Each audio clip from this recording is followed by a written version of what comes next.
नमस्कार साथियों, आरपीएससी तरंग पर आप सभी का एक बार फिर से मैं स्वागत करती हूँ। आज हम पढ़ेंगे राजस्थान के प्रमुख अभयारण्य। तो एक वीडियो हमने इसका बना लिया है जिसमें प्रमुख 10 अभयारण्य हमने कवर कर लिए हैं। अब बाकी के बचे हुए हम 13 अभयारण्य इसमें कवर करेंगे। तो आपको वीडियो अच्छी लगती है तो आप वीडियो को लाइक कर सकते हैं, चैनल को सब्सक्राइब कर सकते हैं। तो चलिए बिना देरी के आपकी वीडियो शुरू करते हैं और आपका टॉपिक कवर करते हैं अभयारण्य का। तो आज हम पढ़ने वाले हैं सरिस्का अभयारण्य और राष्ट्रीय मरु उद्यान अभयारण्य। तो सरिस्का अभयारण्य में सबसे पहले हम देखते हैं तो सरिस्का जो कि कहाँ पर स्थित है, ये स्थित है आपके अलवर ज़िले में। एरिया की बात की जाए तो इसका टोटल एरिया कुल क्षेत्रफल आता है 544.22 किलोमीटर स्क्वायर। कितना है? 544.22 किलोमीटर स्क्वायर। ये एरिया आपको याद नहीं रहेंगे, आप एक दो बार देखेंगे तो आप बार बार इसको पढ़ेंगे तो ही आपको ये याद रहेंगे। आप मेनली ये याद रखें कि कौन सा कहाँ पर स्थित है, इससे सवाल पूछे जाते हैं। एरिया से कभी कभार ही पूछे जाते हैं। आपको याद रहता है तो अच्छी बात है, नहीं रहता है तो ज़्यादा टेंशन लेने की ज़रूरत नहीं है। जितना याद रखें अच्छे से रखें, गलत याद नहीं रखें। यही आपका टारगेट होना चाहिए, तभी आपको एग्ज़ाम क्रैक करने में आसानी होगी। तो सरिस्का आपके कहाँ पे स्थित है? अलवर ज़िले में स्थित है। एरिया कितना है? 544 किलोमीटर स्क्वायर है। इसको अभयारण्य का दर्जा कब दिया गया? तो 1955 में दिया गया। और टाइगर रिजर्व इसको कब बनाया गया? तो 1978 को बनाया गया। तो ये आपको याद हो गया। ये याद करना ज़रूरी है। ये 1955 में इसको दर्जा दिया गया किसका? अभयारण्य का। और फिर टाइगर रिजर्व कब बनाया गया? तो टाइगर रिजर्व बनाया इसको 1978 में। अब यहाँ पे प्रसिद्ध क्या है? तो यहाँ पे प्रसिद्ध है मोर। अब मोर का साइंटिफिक नेम क्या होता है? पावो क्रिस्टेसस। क्या होता है इसका साइंटिफिक नेम? पावो क्रिस्टेटस इसका साइंटिफिक नेम होता है। और यहाँ का एक हरे रंग का कबूतर भी प्रसिद्ध है। तो ये दोनों आपको मेनली याद करना है कि यहाँ का क्या प्रसिद्ध है? मोर प्रसिद्ध है और हरे रंग का कबूतर भी यहाँ पे प्रसिद्ध है। अब देखें, अब यहाँ पर जयपुर से क्या है, लगभग 110 किलोमीटर दूर है ये। और दिल्ली से क्या है? दिल्ली से 200 किलोमीटर दूरी पर ये स्थित है। क्या? सरिस्का अभयारण्य। तो जयपुर से जाएंगे तो 110 किलोमीटर पड़ेगा और दिल्ली से अगर आप जाएंगे तो आपको 200 किलोमीटर की दूरी पर ये दिखाई देगा। और अलवर से ये कितने किलोमीटर दूर है? तो अलवर से लगभग 35 किलोमीटर की दूरी पर ये स्थित है। अब 1990 में क्या हुआ, इसको नेशनल पार्क का स्तर दिया गया और यहाँ पर केंद्र सरकार द्वारा टाइगर प्रोजेक्ट शुरू किया गया। यहाँ पे और क्या क्या पाए जाते हैं? तो वही सब शेर वगैरह, सांबर, चीतल, नीलगाय, जंगली सुअर, ये सभी भी यहाँ पर पाए जाते हैं। अब हम बात करते हैं राष्ट्रीय मरु उद्यान की। तो राष्ट्रीय मरु उद्यान जो है उसको हम कहते हैं डेजर्ट नेशनल पार्क। क्या कहते हैं इसको? डेजर्ट नेशनल पार्क भी कहते हैं या फिर नेशनल डेजर्ट पार्क इसको कहते हैं। हाँ, राष्ट्रीय है तो नेशनल पहले आएगा, नेशनल डेजर्ट और पार्क। तो ये आप लिख लें, नेशनल डेजर्ट पार्क इसका नाम है इंग्लिश में। और ज़िला कौन कौन सा आता है? तो ज़िला इसका मुख्यतः तो जैसलमेर है। जैसलमेर में ये 1900 किलोमीटर क्षेत्र में है, क्योंकि ज़्यादा क्षेत्र में है। इसके अलावा बाड़मेर क्षेत्र में भी ये है। तो बाड़मेर में इसका एरिया आता है 1262 किलोमीटर स्क्वायर। तो इसकी स्थापना कब की गई? तो इसकी स्थापना की गई 1981 में। इसको अभयारण्य बनाया, तो 1981 में इसको अभयारण्य का दर्जा दिया गया। टोटल एरिया इसका कितना हो गया? 1900 प्लस 1262, तो अपने पास आएगा 1362 किलोमीटर स्क्वायर। और क्षेत्रफल की दृष्टि से, मतलब एरिया की दृष्टि से बात की जाए तो ये सबसे लार्जेस्ट अपना अभयारण्य है। तो इसको आपको हाईलाइट करना है और याद रखना है, क्षेत्रफल की दृष्टि से सबसे बड़ा लार्जेस्ट अभयारण्य ये है। और 1981 में इसको अभयारण्य का दर्जा दिया गया। और यहाँ का प्रसिद्ध क्या है? प्रसिद्ध है चिंकारा, जिसे गजेल भी कहते हैं। और एक यहाँ का प्रसिद्ध है क्या? ऊँट। क्या प्रसिद्ध है यहाँ का? ऊँट भी यहाँ का प्रसिद्ध है। अब इसके अलावा आगे चलते हैं तो यहाँ का प्रसिद्ध है गोडावण, जिसे कहते हैं ग्रेट इंडियन बस्टर्ड। तो गोडावण को क्या है? राज्य पक्षी का दर्जा मिला हुआ है। और ये दर्जा इसको कब मिला? इसको ये मिला 1981 में। और 1981 में ये क्या हुआ था? 1981 में इसको अभयारण्य का दर्जा दिया गया था राष्ट्रीय मरु उद्यान जैसलमेर को। तो ये दोनों आपको याद रह जाएंगे 1981 से। अब इसके अलावा यहाँ पे क्या प्रसिद्ध है, तो यहाँ का काला हिरण मतलब कृष्ण मृग, खेजड़ी वृक्ष प्रसिद्ध है। और बात करते हैं तो यहाँ का पीवड़ा सांप जो कि पीले रंग का होता है, और एंडरसन प्रजाति का मेंढक यहाँ का प्रसिद्ध है। इसके अलावा यहाँ का रोहिड़ा पुष्प प्रसिद्ध है, और आंकल वुड फॉसिल्स पार्क भी यहाँ का प्रसिद्ध है। तो ये सब यहाँ के क्या है, प्रसिद्ध फैक्ट हैं। तो ये तो आपको याद रखनी ही है। तो फिर से देखते हैं एक बार। 1981 में इसको अभयारण्य का दर्जा दिया गया। प्रसिद्ध क्या है, चिंकारा जिसे गजेल कहते हैं। इसके बाद ऊंट प्रसिद्ध है। फिर यहाँ पर गोडावण प्रसिद्ध है जिसे ग्रेट इंडियन बस्टर्ड भी कहा जाता है। इसको राष्ट्रीय पक्षी का दर्जा मिला 1981 में। फिर यहाँ के काले हिरण मतलब कृष्ण मृग और खेजड़ी वृक्ष प्रसिद्ध है। और जो अजमेर का मांगलियावास गांव है उसमें आपको लगभग 1000 साल पुराने वृक्ष मिल जाएंगे। किसके, खेजड़ी के। तो ये भी पूछा जाता है कि खेजड़ी के पुराने वृक्ष कहाँ मिलते हैं, तो अजमेर के मांगलियावास गांव में मिलते हैं। इसके अलावा अब बात करते हैं तो यहाँ पे पीवड़ा सांप जो कि पीले रंग का होता है। तो ये पीले रंग की हमारी क्या होती है, मरुस्थल की मिट्टी होती है, तो पता नहीं चलता है इस सांप का। तो ये बहुत जहरीला सांप होता है, तो आप इसका ध्यान रखें अगर आप कभी घूमने जाएं तो। और यहाँ पर एंडरसन प्रजाति का मेंढक मिलता है। रोहिड़ा पुष्प मिलता है। रोहिड़ा पुष्प का साइंटिफिक नेम क्या है, तो इसका साइंटिफिक नेम है टिकोमेला अंडुलेटा। क्या है इसका साइंटिफिक नेम, टिकोमेला अंडुलेटा। इसके अलावा यहाँ पे आंकल वुड फॉसिल्स पार्क मिलता है, और ये जो है तो ये सौंकलिया और अजमेर जो कि अजमेर में स्थित है, और सोरसन 12 यहाँ पे आप क्या देख सकते हैं, गोडावण देख सकते हैं।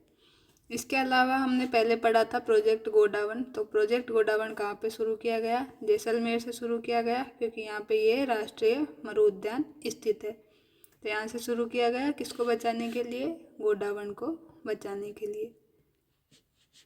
कब, 2013 में। तो यहाँ से क्वेश्चन आता है, इसको ध्यान से आप नोट करें कि प्रोजेक्ट गोडावण से कब शुरू किया गया, 2013 में शुरू किया गया गोडावण को बचाने के लिए, और जैसलमेर ज़िले से ही शुरू किया गया। और सौंकलिया अजमेर में देख सकते हैं आप गोडावण, और सोरसन 12 में भी देखने जा सकते हैं। अब बात करते हैं दर्रा अभयारण्य की। तो दर्रा अभयारण्य आपके कोटा ज़िले और झालावाड़ ज़िले में स्थित है।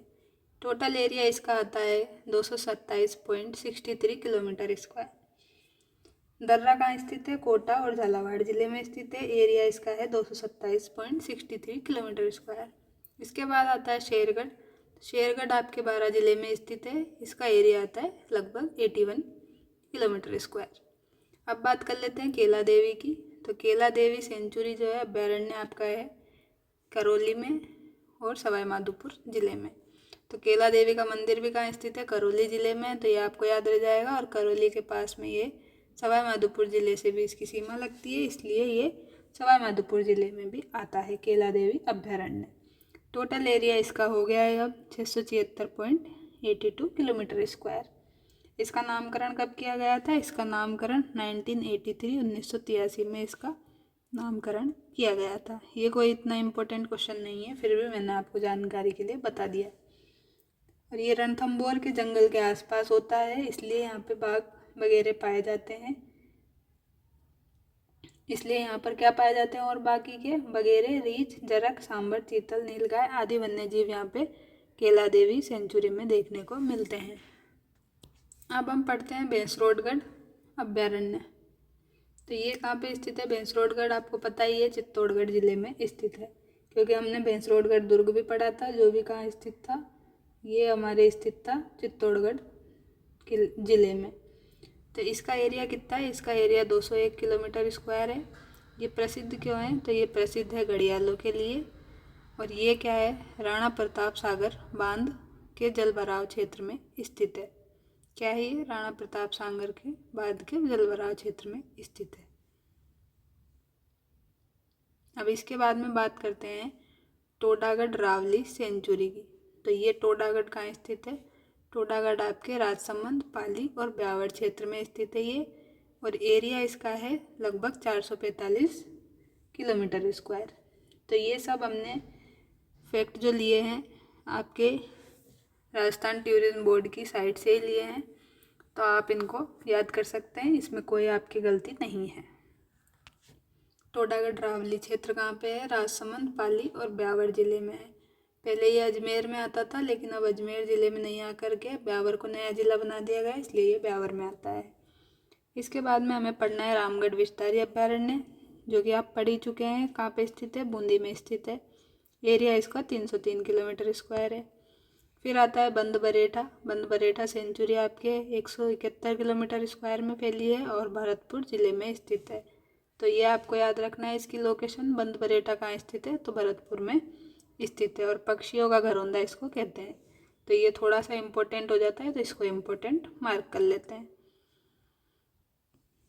अब इसके बाद में बस्सी सेंचुरी है। तो बस्सी एक तो जयपुर में भी स्थित है आपके, लेकिन ये वो वाला नहीं है, ये दूसरा है, ये चित्तौड़गढ़ वाला बस्सी है। तो ये चित्तौड़गढ़ में आपके सेंचुरी स्थित है, ये वाली। और ये किस लिए प्रसिद्ध है? तो ये जंगली बगेरे और काष्ठ कला इसके लिए प्रसिद्ध है। तो ये क्या है? चित्तौड़गढ़ में स्थित है और प्रतापगढ़ से ये लगभग कितनी दूरी पर स्थित है? तो लगभग 25 किलोमीटर की दूरी पर स्थित है। प्रसिद्ध क्यों है? जंगली वगैरह और काष्ठ कला के लिए ये प्रसिद्ध है। और यहाँ पर चौसिंगा, सैंड ग्राउंड वगैरह और जंगली बिल्ली भी पाई जाती है।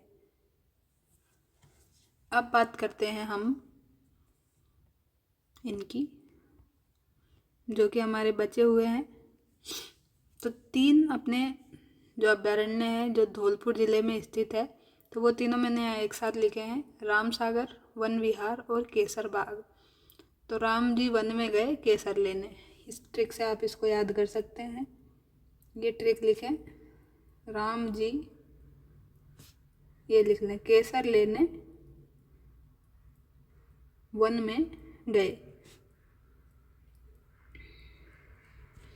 या फिर ऐसे लिख लें, राम जी केसर लेने वन में, राम जी केसर लेकर वन से ढोल बजाते हुए लाए। ये लिख लें, राम जी केसर लेकर वन से, ढोल की जगह आप लिख लें ढोल कर लाए। तो आपको यहाँ से सब याद आ जाएगा। यहाँ पे देखिए, राम से है राम सागर, केसर से है केसर बाग, वन से है वन विहार और ढोल से है धौलपुर। तो इस ट्रिक को आप रख लेंगे याद, तो आपको याद हो जाएगा। अन्यथा आप डायरेक्ट भी याद कर सकते हैं, कोई दिक्कत आपको नहीं है, आपकी इच्छा है जैसे आप याद करना चाहें। तो राम सागर, वन विहार और केसर बाग कहाँ पे स्थित है? धौलपुर में स्थित है। इनका एरिया भी देख ले, ये 34 में है, ये 25 में और ये 14 किलोमीटर के क्षेत्र में है। अब देखिए, एक ट्रिक तो आपने ये देख ली, दूसरी ट्रिक यहाँ लिखी हुई है, राम जी वन से केसर घोल कर लाए। तो ये ज़्यादा आसान है, तो आप इसको याद रखें, राम जी वन से केसर घोल कर ही ले आए। तो आपको याद हो जाएगा यहाँ से राम सागर हो गया, वन से वन विहार और केसर से केसर बाग और घोल से धौलपुर हो गया आपके पास में। अब हमें देखना है बाकी की जो बचे हैं। सवाई माधोपुर सेंचुरी तो सवाई माधोपुर ज़िले में ही स्थित है। और सवाई मानसिंह सेंचुरी, तो ये लगभग 113 किलोमीटर के क्षेत्र में है, ये भी सवाई माधोपुर ज़िले में स्थित है। तो इन दोनों में सवाई आ रहा है, इसलिए ये सवाई माधोपुर ज़िले में ही स्थित है, ऐसे आप याद रख सकते हैं इसको। अब बात कर लेते हैं जयसमंद सेंचुरी। तो जयसमंद सेंचुरी आपके उदयपुर ज़िले में स्थित है। कहाँ पर स्थित है जयसमंद सेंचुरी? तो ये स्थित है आपके उदयपुर ज़िले में। अब इसके अलावा बात करते हैं हम जमवा रामगढ़ सेंचुरी की। तो जमवा रामगढ़ जो सेंचुरी है वो कहाँ पे स्थित है? जयपुर ज़िले के प्रसिद्ध शिकारगाह रामगढ़, जयपुर ज़िले में एक जगह है रामगढ़, वहाँ पर स्थित है। और जयपुर में भी अभी ये जयपुर ग्रामीण में आ गया है, ना कि जयपुर में। तो इसको 1982 में क्या किया गया था? अभ्यारण्य का दर्जा दिया गया था जमवा रामगढ़ को। और ये एरिया लगभग इसका आता है 300 किलोमीटर के एरिया में ये पाया जाता है। यहाँ पर भी बगेरा, जरख, जंगली सुअर, जंगली बिल्ली, भेड़िया, नीलगाय और सांबर प्रसिद्ध है। तो ये हो गए आपके 27 अभयारण्य। तो अभी तक तो आपने क्या पढ़ लिए, अभयारण्य पढ़ लिए इस वीडियो में। तो ये सारे हमने कवर कर लिए। यहाँ पे लगभग 26 हमने पढ़े हैं, 26 27 जो भी अभयारण्य है सारे पढ़ लिए हैं। अब हम पढ़ेंगे नेक्स्ट टॉपिक में conservation reserve in Rajasthan. Rajasthan में जितने भी कंजर्वेशन रिजर्व है उनको हम यहाँ पे पढ़ेंगे। तो ये जो CR आपको दिख रहा है इसका फुल फॉर्म क्या है, कंजर्वेशन रिजर्व है। तो यहाँ पे शॉर्ट में लिखा है। अब देखें, सिर्फ हम इनका जगह देखेंगे, हम ज़्यादा डिटेल में इनके बारे में नहीं पढ़ेंगे क्योंकि इनसे क्वेश्चन भी कम ही पूछा जाता है। फिर भी हम इस टॉपिक को छोड़ नहीं सकते हैं, एग्जामिनर की इच्छा है वो कुछ भी पूछ सकता है। आपको वीडियो अच्छी लग रही है तो आप वीडियो को लाइक कर दें, चैनल को सब्सक्राइब कर दें। अब देखते हैं, फर्स्ट नंबर पे हमें दिया है बीसलपुर कंजर्वेशन रिजर्व। तो ये अपने केकड़ी में स्थित है जो कि अभी टोंक में स्थित है। फिर है जोहड़बीड़ गढ़वाला बीकानेर कंजर्वेशन रिजर्व। तो जोहड़बीड़ गढ़वाला बीकानेर रिजर्व, तो सिर्फ आपको जोहड़बीड़ भी दे सकता है, ये पीछे का नाम नहीं देगा क्योंकि इसमें बीकानेर है। तो आपको याद रखना है जोहड़बीड़ से बीकानेर की ओर चले जाना है। तो बीकानेर में ये स्थित है। इसके बाद में चलते हैं सुंदा माता। तो सुंदा माता में आपके जो है जालोर और सिरोही में ये है। तो जालोर आपको मेनली इसमें याद रखना है कंजर्वेशन रिजर्व में। और सुंदा माता रोपवे अभी जो बनाया जा रहा है जालोर जिले में ही बनाया जा रहा है। फिर है गुडा बिश्नोई कंजर्वेशन रिजर्व। तो गुडा बिश्नोई आपके नाम आते, बिश्नोई आपके नाम आते ही आपको कहाँ चला जाना है, बिश्नोई संप्रदाय आते ही जोधपुर की ओर चले जाना है। क्यों?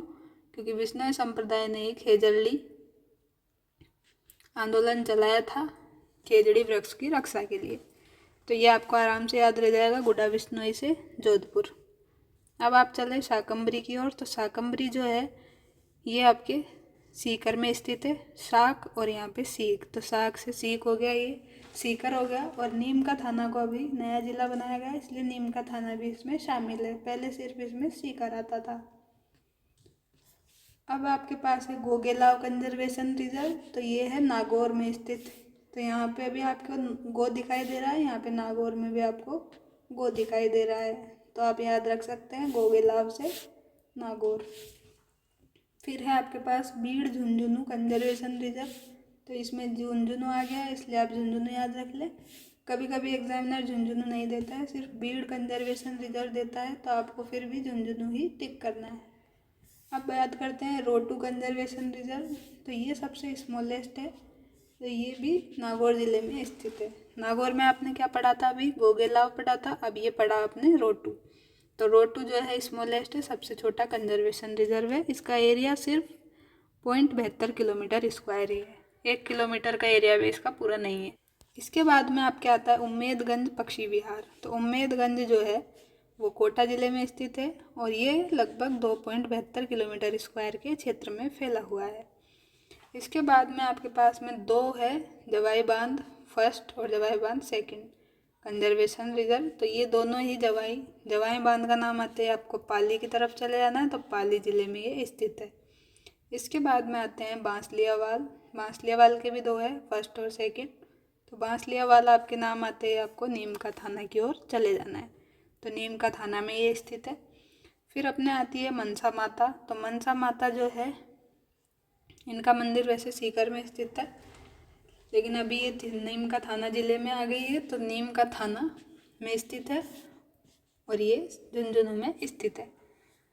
फिर आता है रणखार कंजर्वेशन रिजर्व। तो रणखार अभी सांचौर जिले में आएगा। अपने रणखार कहाँ पे आएगा, सांचौर जिले में कवर होगा। शाहबाद जो है कंजर्वेशन रिजर्व ये 12 जिले में आता है और ये क्या है, लार्जेस्ट है।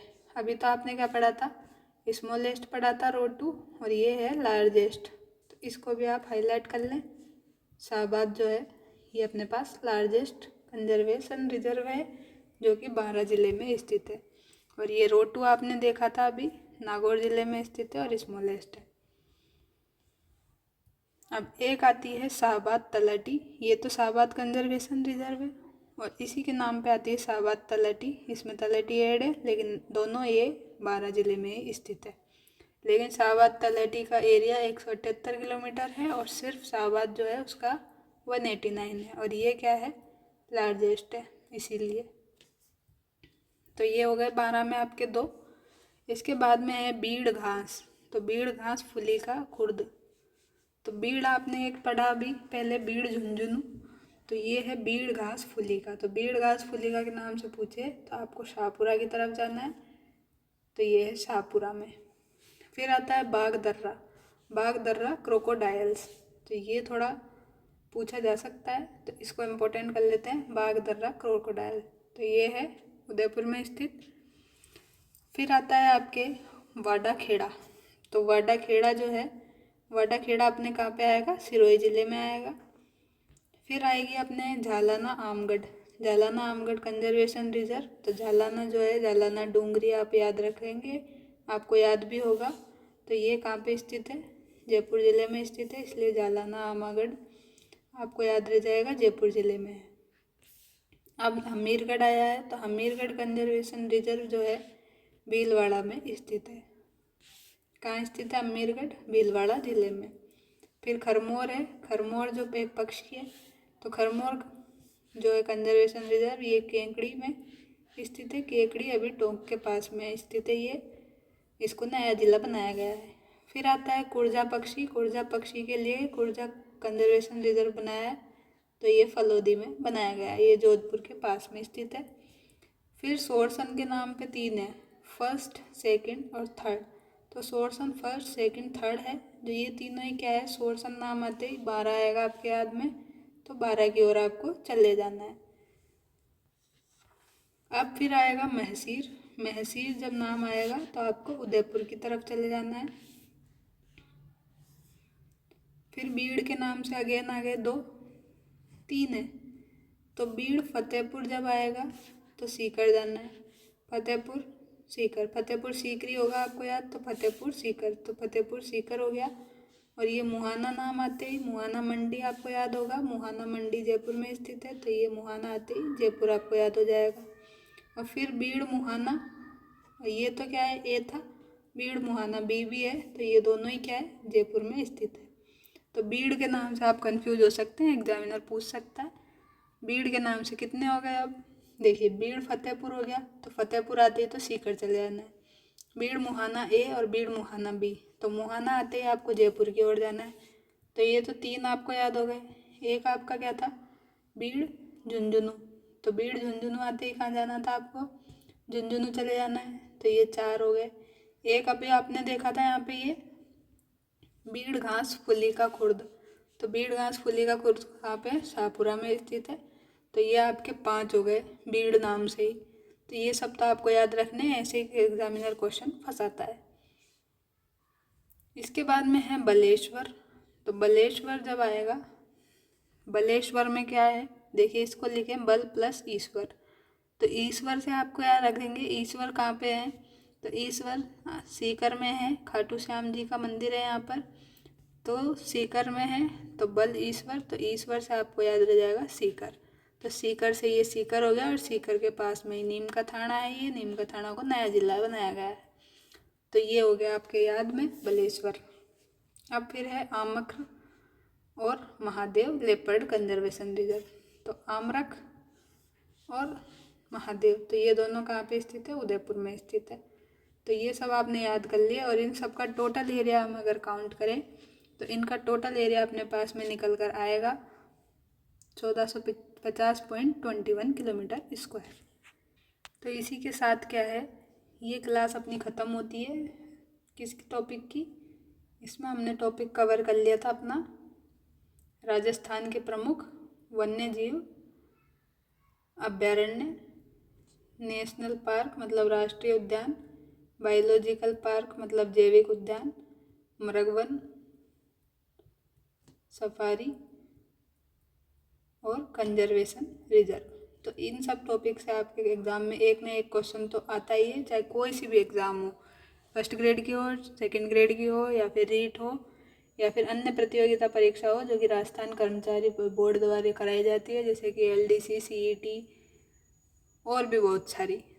तो इन सब में एक क्वेश्चन इसका आता है डायरेक्ट। तो आप इस टॉपिक को 1 से 2 बार वीडियो देख लें, आपको याद हो जाएगा, और रिवाइज करते रहें टाइम टाइम पे, तो आपका कोई भी क्वेश्चन गलत नहीं होगा।